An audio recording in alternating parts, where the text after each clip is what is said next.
May these words be spoken and heard in the power of love. Amen. This is one of those Sundays when the lectionary, the list of readings, offers more than one really attractive pathway for a preacher.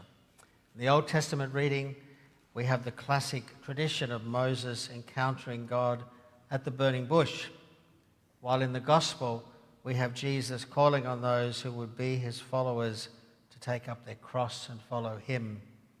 What does it profit someone if they gain the whole world but lose themselves, lose their soul?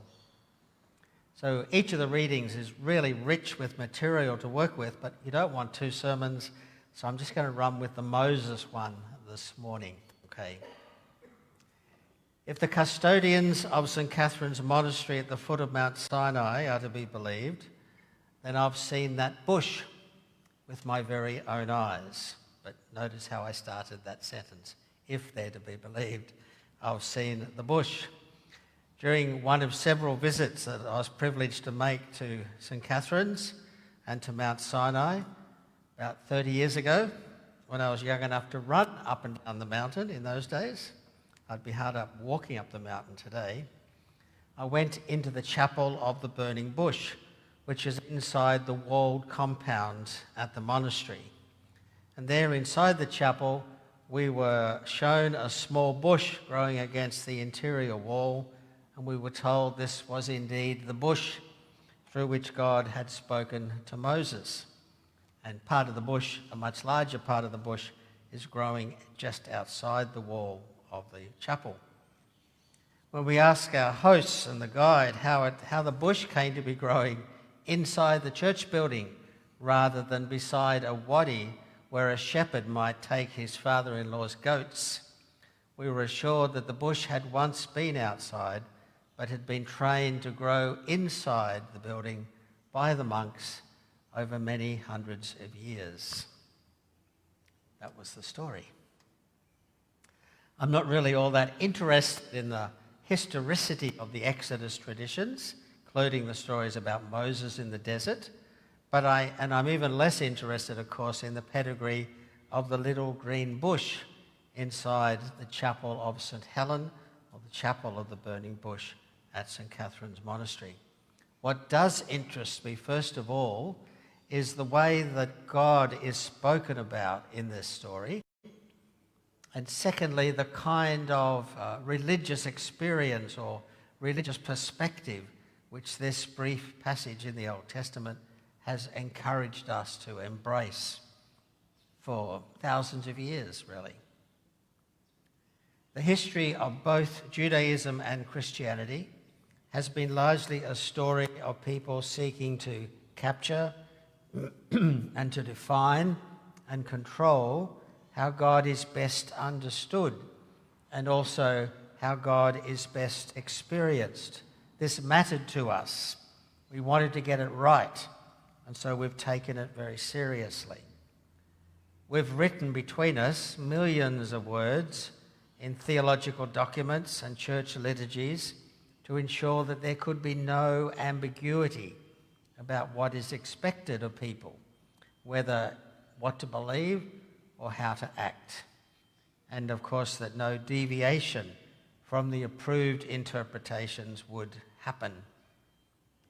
Indeed, we took this so seriously that we broke into factions, we stopped talking to each other, we persecuted each other when we had the opportunity to do that, and we even killed each other over differences in theology and prayer.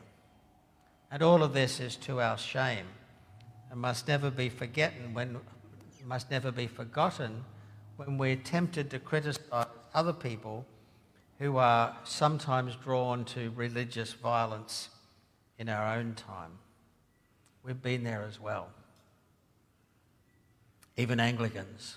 We once used to burn Catholics and other Protestants in the street.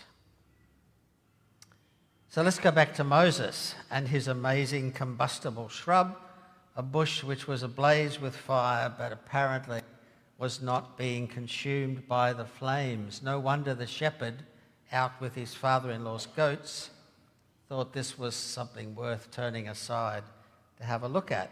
It gets pretty boring out there all day with the goats. But of course, even that description of the bush is using symbolic language. We're not dealing with history in this passage, but we are dealing with one of the most important passages in the Western religious tradition. The importance of this text is not what it tells us about Moses and his skills as a shepherd, but what it says about God, what it says about us. As the story goes, God has a pretty amazing project for Moses to undertake. Although I noticed again as was being read this morning, he barely tells Moses what the job is going to be, but Moses figures it out. Moses is to leave his wilderness sanctuary, where he had fled some decades earlier to escape the consequences of his own violent rage, which had led him to murder another person. And he's to go back to Egypt, into the very courts and the palace of Pharaoh, no less, to demand the release of the Hebrew slaves. Okay, and already the odds, of course, are stacked against Moses, and that's what makes it such a good story. Leaving aside that Moses is said already to be 80 years of age before beginning his life's project, it's equally true he would have neither secured the release of the slaves nor evaded incarceration himself had he returned to Egypt in regular times. So let's put aside the larger story of Exodus and Leviticus and Numbers and focus just on this amazing little episode about the character of Moses as he has this life-changing encounter with God. First of all, we notice at the outset, Moses didn't even know God's name. That's not a good start for somebody who's about to be called into a very important ministry role. If I go back to the people and they ask your name, what will I tell them? Actually, none of us know God's name. We have words for God, but none of us know God's name. To know God's name is to know God's deepest, truest character. And so one of the things we might take out of this story is a reminder that we can never know God in that sense. We never know the name or the identity of God. We never have a magic formula like abracadabra where we can summon God up to do our will.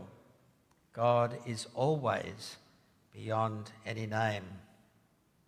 So we don't have those magic phrases which will bind God to wait on us and to serve our desires. And that's a good thing, because that kind of God would be a house elf from Harry Potter on steroids. Secondly, we notice, or at least I noticed when I was working on the sermon, that when asked for his name, God evades the question.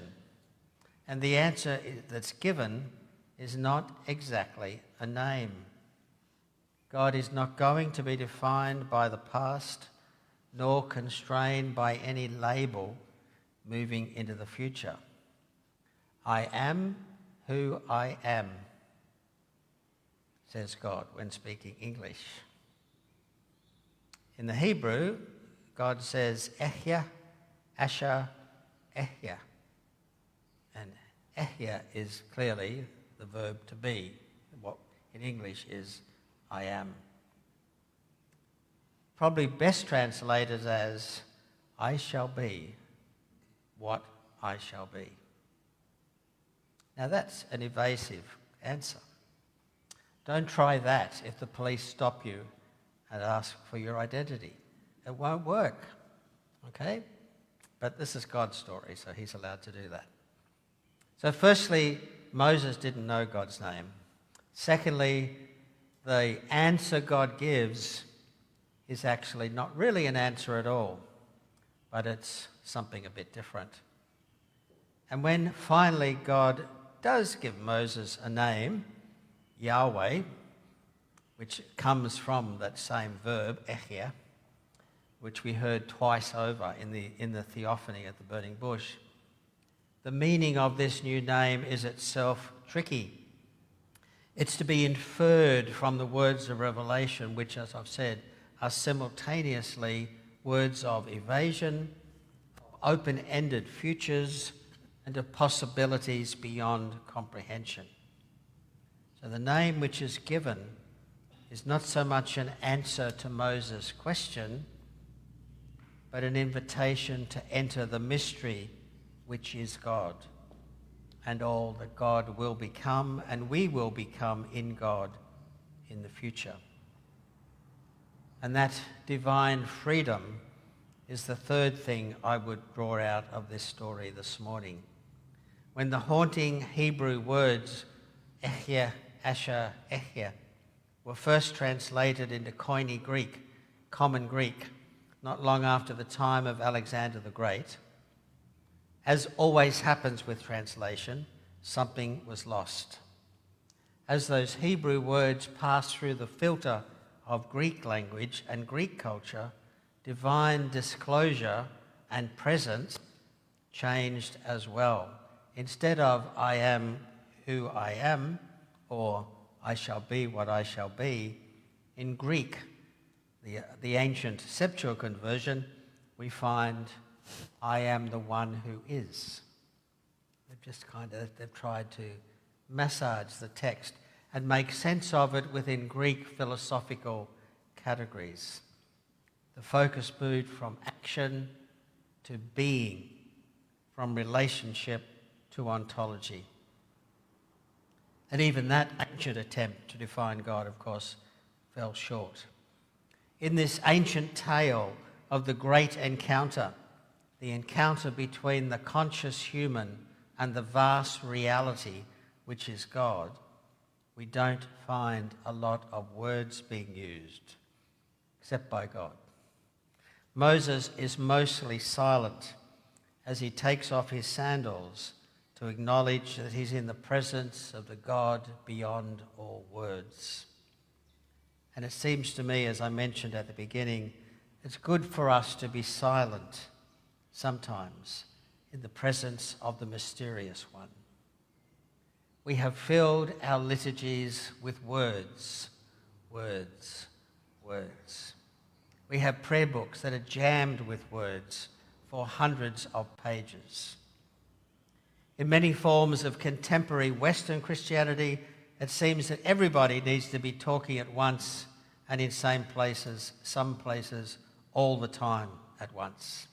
So much noise, so many words, so little silence, so little attention to the sacred other, who will not be defined by any of our words or any of our rituals, no matter how well practiced and polished they may be. During the COVID period, our songs have been silenced. Many of our words have been stripped away from us. Our actions are more limited and prescribed. But there may also be in that the gift of a fresh opportunity to recapture the inner presence of worship. We're not here to chatter about God or to assail the heavenly court with shopping lists of things we'd like God to do this week, apart from running the universe. Thank you very much. At its best, worship is a time when we discover ourselves to be in the presence of God and practice being in God's presence so that we can keep doing it outside church, outside the cathedral, in everyday life. It may not require many words, and the words that are used need not be words passing our lips. They can be words spoken or sung by others. Silence can be golden. So use the silences that occur in our liturgy here at the Cathedral to draw close to the God beyond all words. As the cantor sings, rest in our own silence and float on Robert's cadences. The choral pieces are an invitation for us to be still. We're not being left out. We're being invited to sit quietly and to go gently with the God who is present, to discern beyond all the noise of our lives that there is a sacred other who we can never capture, but who comes to us in Jesus, Emmanuel. Not in words, but in a courageous and compassionate human life. We can never capture God with our words, but in the silence, we may allow ourselves to be captured by God, the one who will be whatever they wish to be, and the one who chooses to take us into the future blessings as well. Amen.